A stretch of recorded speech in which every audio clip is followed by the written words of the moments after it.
इसमें क्या कह रहा है? इसमें कह रहा है Ryan was once a name that echoed in every music hall and award stage. मैं आपसे फिर बता दे रहा हूँ एक चीज, आप समझिए। एग्जाम में सिलेक्शन पाने के लिए, देखिए एग्जाम में विद्वान नहीं बनना है दोस्त, क्योंकि अगर विद्वान बनने गए तो समझ लीजिए कि आप फेल होंगे, एकदम 110% है बात। आप हमेशा ये ध्यान रखिए कि एग्जाम में, आप कोई भी एग्जाम दे रहे हो कोई फर्क नहीं पड़ता है, एग्जाम में कुछ क्वेश्चन छोड़ने के लिए जाया करिए।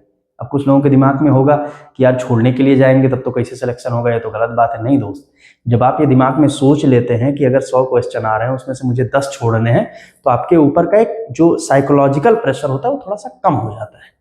ठीक है, जब आप 100 आउट ऑफ 100 सोचते हैं तब वहीं पे सब सत्यानाशी होती है।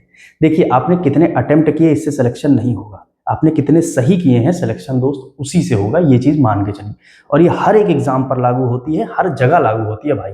ठीक है, तो देखिए यहां पर हमें क्या करना है, अब आगे देखते हैं इसका और हिस्सा है कि नहीं है। बिल्कुल है।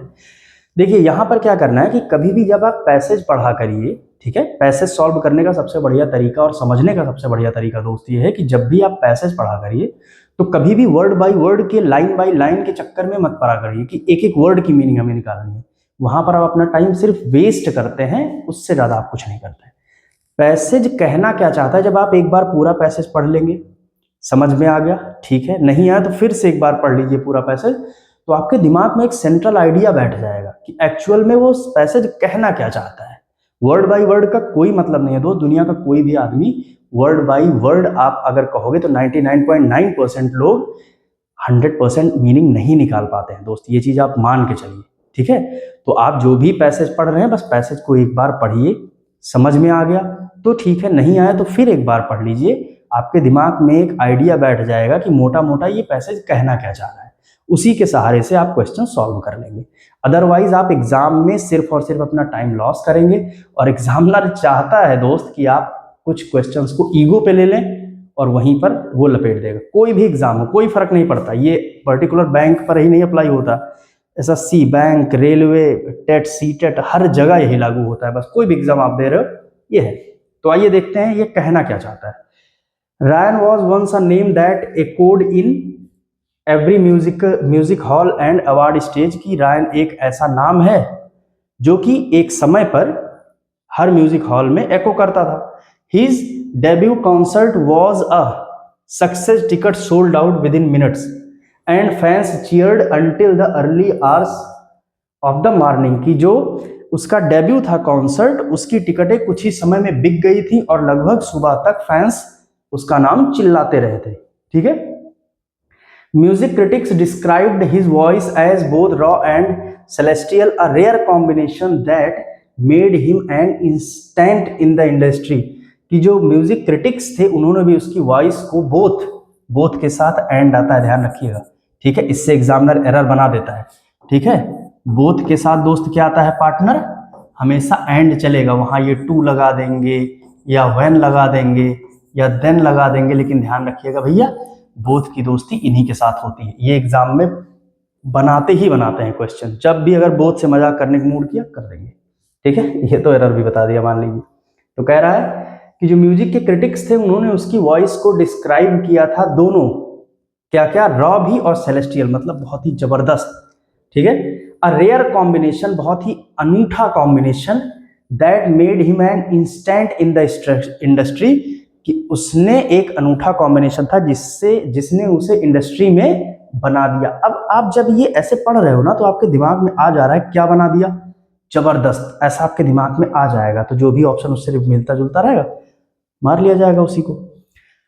इन the beginning Ryan remained grounded, की शुरुआत में तो रायन ग्राउंडेड रहा। He credit his team, his parents and his inspiration old school jazz legend.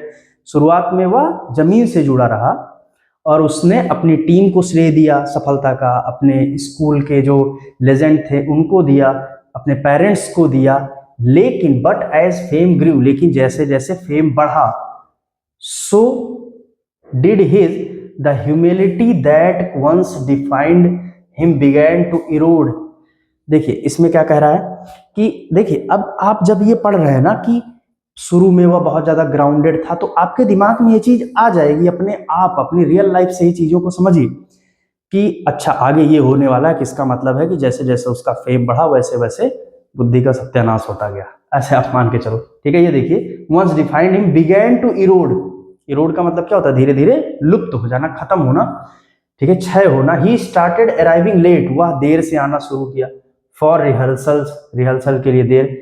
Dismissing his bandmates, और अपने बैंडमेट्स को डिसमिस करना। Inputs and even cancelled small town concert, और उसने छोटे कस्बों के जो कंसर्ट थे उनको डिसमिस करना भी शुरू कर दिया, खत्म करना शुरू कर दिया कि भाई छोटे नहीं करने।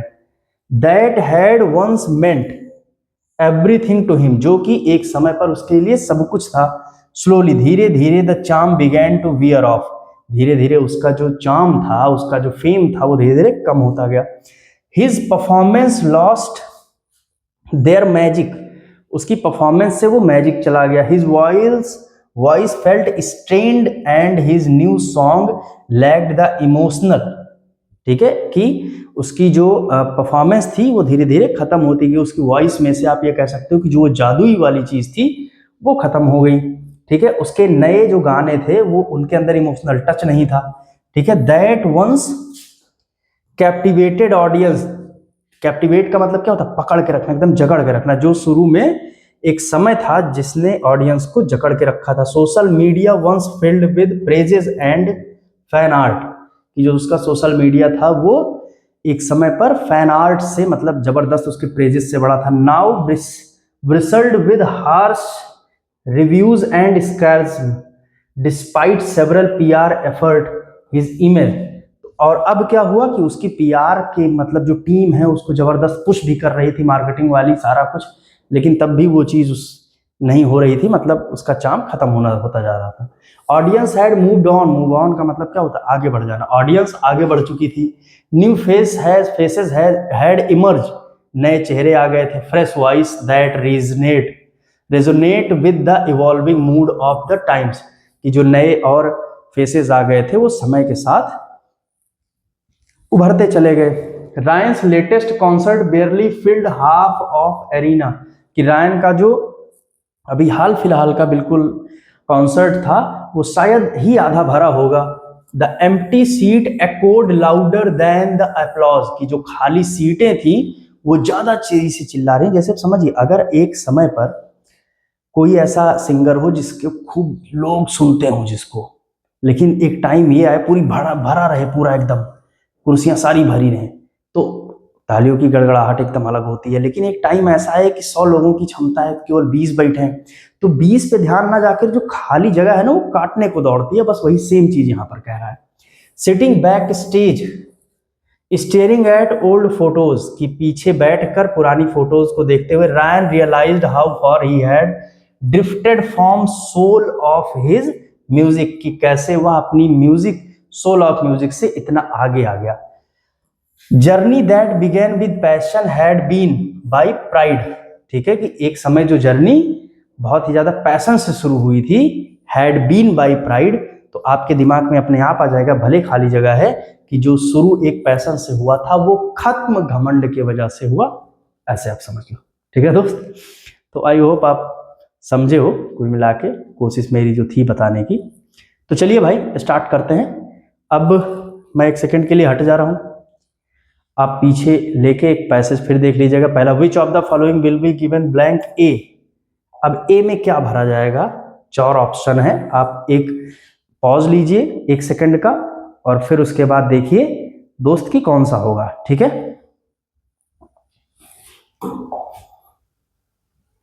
तो यहां पर हम करेंगे बी वाला क्लोजल, क्योंकि क्लोजल का मतलब होता है जबरदस्त, एकदम भयंकर, मतलब एकदम जैसे होता नहीं कि फूट के बाहर आना, वो वाला। ठीक है, बहुत बड़ा, ट्रिमेंडस जिसे हम बोलते हैं, क्लोजल। ठीक है दोस्त, अब आगे आते हैं। अगर आपने ये लगाया तो ठीक है, नहीं तो कोई बात नहीं, आगे बढ़ते हैं यार। फिर कह रहा है ब्लैंक बी। बी में क्या? Recluse, veteran, prodigy, novice, understudy. तो देखो दोस्त बी का क्या है। अब फिर वही है दोस्त, पॉज लीजिए और यहां से पढ़ना शुरू करिए, क्योंकि यहाँ फुल स्टॉप है, यहाँ शुरू।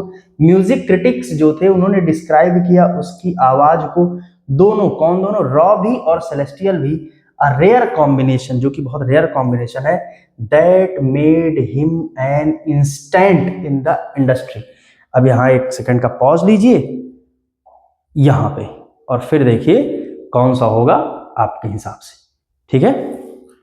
तो यहाँ पर देखिए प्रोडिजी का यूज करेंगे, जिसका मतलब होता है कि जब कोई भी चीज बहुत ही ज्यादा जबरदस्त होती है, बहुत ही ज्यादा तेज हिट होती है, वैसे आला आप बोल लो, ठीक है, उसके लिए हम लगाते हैं।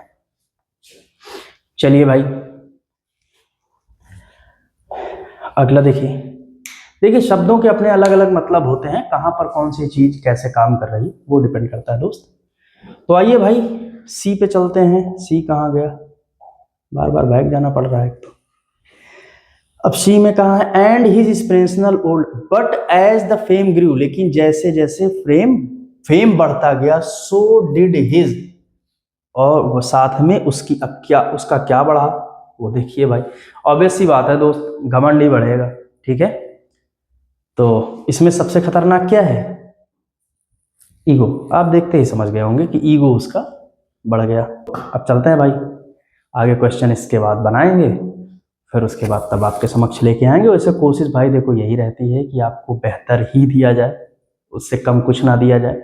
बीच बीच में इधर उधर का हो जाता है, अलग बात है कि थोड़ा गैप हो गया, लेट हो गया। लगे रहिए साथ में, आप यकीन मानिए जो इतने दिन पढ़ने और पढ़ाने का एक्सपीरियंस रहा है वो आपके काम आएगा, 110% काम आएगा दोस्त, ये चीज़ मान के चलो। आप बस पेपर दे के आओ या प्रीवियस ईयर प्रैक्टिस सेट लगाओ, अपने आप पता चल जाएगा। तो अपने दोस्तों तक भाई बढ़ाते रहिए, सब साथ में जुड़े रहें। मिलते हैं नेक्स्ट वीडियो में। Thank you.